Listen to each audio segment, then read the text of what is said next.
ನಿನಗೆ ಪ್ರಾಣಗಂಡಾಂತರ ಇದ್ರೆ ಅದು ಯಾವತ್ತೂ ನನಗೆ ಗೊತ್ತಾಗೋದಿಲ್ಲ ಅಂತ ಹೇಳಿದ್ರು ಬೇಡದೇ ಇದ್ರು ಯೋಚನೆ ಮಾಡ್ತಾ ಇದ್ದಾಳೆ. ಕಾಲ್ ಮುರಿದೋಗೋ ತರ ಶಾಪಿಂಗ್ ಮಾಲ್ ಎಲ್ಲ ಸುತ್ತಾಡಿ ನಿಂಗ್ ಕನ್ನಡಿಯಲ್ಲಿ ಕಾಣಿಸಿರೋ ಸೀರೆನ ತಗೊಂಡ್ ಬಂದ್ವಲ್ಲ ನೈನಿ.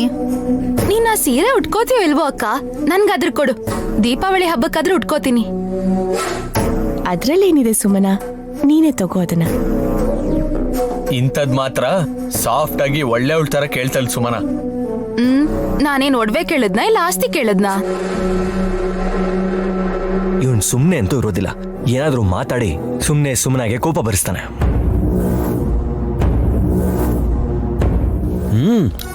ಸುಮನ, ಇವಾಗ ನೀನಷ್ಟೇ ಅಲ್ಲ, ನಿಮ್ ಮುತ್ತಜ್ಜಿನೂ ಮುತ್ತಾತನು ಸ್ವರ್ಗದಿಂದ ಇಳಿದು ಬಂದು ನಮ್ಮ ಮೊಮ್ಮಕ್ಳಿಗೆ ಸ್ವಲ್ಪನಾದ್ರೂ ಆಸ್ತಿನ ಹಂಚಿ ಅಂತ ಹೇಳಿದ್ರು ಹಂಚಲ್ಲ ಇವರೆಲ್ರು.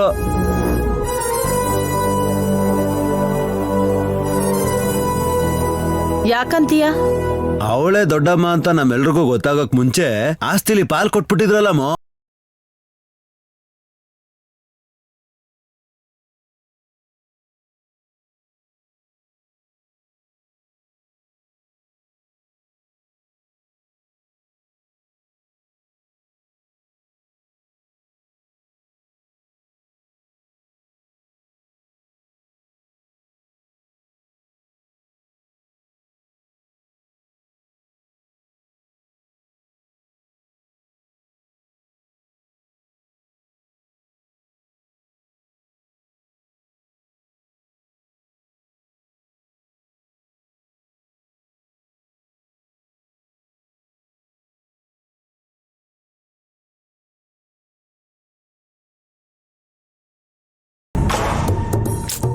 ಅಕ್ಕ, ನಡೆದಿದ್ದೇನೋ ನಡೆದು ಹೋಯ್ತು, ಏನಾದ್ರೂ ಸರಿ, ಕೊನೆಗೆ ನಮ್ಗೆ ಒಳ್ಳೇದೇ ಆಯ್ತು ಅಂತ ಖುಷಿ ಪಡೋಣ. ಹಾಗಾಯ್ತು ಹೀಗಾಯ್ತು ಅಂತ ನೆನಪು ಮಾಡ್ಕೊಂಡು ಬೇಜಾರ್ ಮಾಡ್ಕೊಳ್ಳೋದ್ಕಿಂತ ಗುರುವಾರ ದೀಪಾವಳಿ ಹಬ್ಬನ ಗ್ರ್ಯಾಂಡ್ ಆಗಿ ಆಚರಿಸೋಣ. ಏನಂತೀರಪ್ಪ? ಯು ರೈಟ್ ಮಾವ. ಎಲ್ರೂ ಮಾಡ್ಕೊಳ್ಳೋದು ಹಬ್ಬ ಅಲ್ಲ, ಎಲ್ರನ್ನೂ ಸೇರಿಸೋದೇ ಹಬ್ಬ.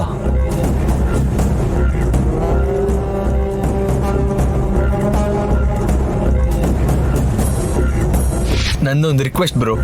ಹೇಳೋ. ಅವತ್ತು ಮನೆಯಲ್ಲಿ ಕಂಪ್ನಿಲಿ ಹೇಗಿದ್ರು ಲಕ್ಷ್ಮೀ ಪೂಜೆ ಮಾಡ್ತಾರೆ. ನಾನು ಹೇಳಕ್ ಹೊರಟಿರೋದೇನಂದ್ರೆ, ಗಾಯತ್ರಿ ಪುಟ್ಟಿಗೆ ಹಬ್ಬದ ದಿನನೇ ಪಟ್ಟಾಭಿಷೇಕ ಮಾಡೋಣ.